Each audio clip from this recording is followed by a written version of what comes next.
For MFA Incorporated, this is Tom Stever of Brownfield Ag News with Mike John, MFA's Director of Health Track Operations, which includes the cooperative's PowerCalf program. Mike, tell us about MFA's PowerCalf program. Well, there's so much change in technology that's available to producers today, and so many more value components that are being identified now. You know, it's not just about seeing how many calves you can get on the ground and how big you can get them. There's a lot of interest in the animal management practices, on what products were used, on the predictability of their performance. And in the past, it would be pretty hard to manage that and track that information all the way through.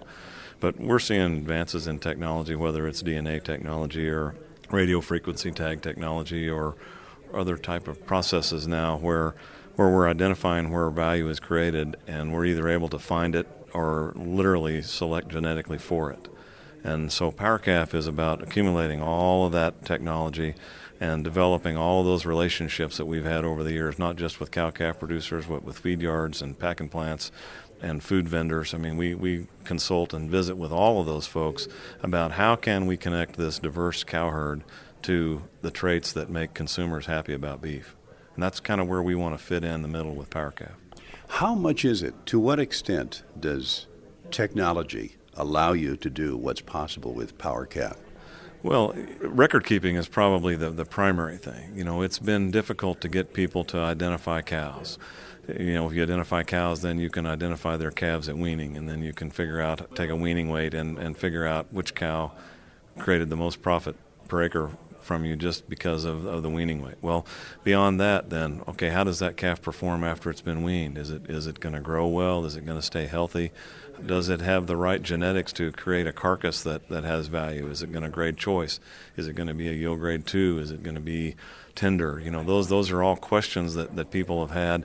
And up to this point, it's been up to the guy that sorts the coolers in the packing plants to make those decisions. They've just taken everything we can throw at them, and then they figure out how to take and make the value out of that diversity. Well, I personally think it's a better process for cow-calf producers to take an active role in making decisions that can create a higher percentage of the things that create value. Is it possible to put your finger on what a cattleman is missing if he's not getting his cattle to grade high enough? Well, the grade question is kind of iffy. I mean, here's a process where the typical traditional cow-calf producer would sell his calves at weaning, and so he'll tell you that how the animal grades, the carcass value is not relevant to him. But having said that, we're getting to a world where technology is allowing us to know where calves came from and to know where that I want to buy calves. I mean, even if it's not on an individual animal basis, you've got stocker operators and backgrounders that know which auctions at which times a year and in which locations, geographic locations, give them the highest value, either performance or carcass value.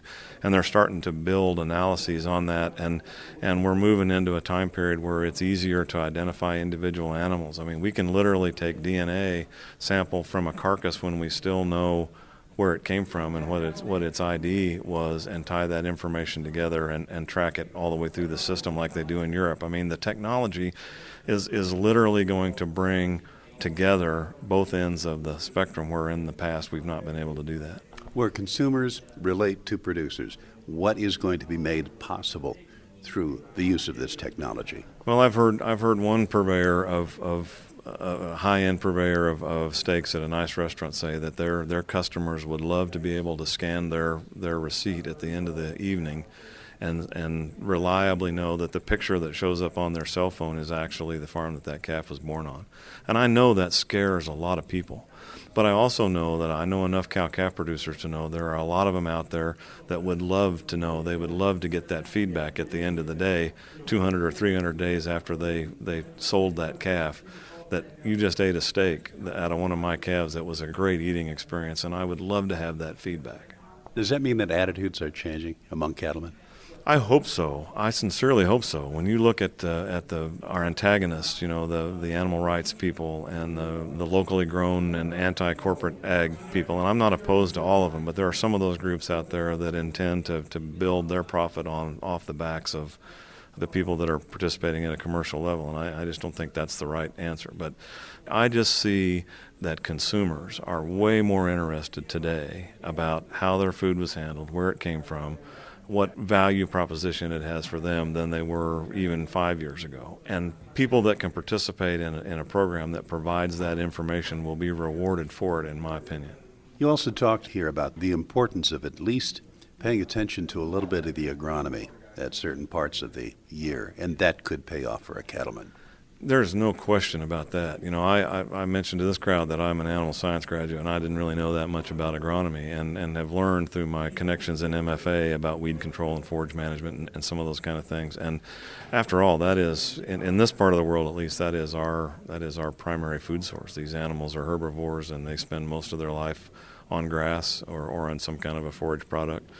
And if we can become more efficient doing that, then we lower our cost of production even more. So I think it's important to understand what those criteria are. And the technology is advancing in that world. You're seeing new strains of grasses of fescue, for example, that have a modified endophyte that's not toxic to cattle. You're seeing some warm season grasses that have some amazing traits and some amazing productivity. You know, we're seeing precision farming semi-adapted to forage situations where instead of taking a grid sample every 200 feet or every couple of acres, you're doing it on geographically similar portions of a pasture and building profiles so that you can deliver the right nutrient to the right part of the soil. I mean, why is it less important to do that with forage than it is with a grain crop?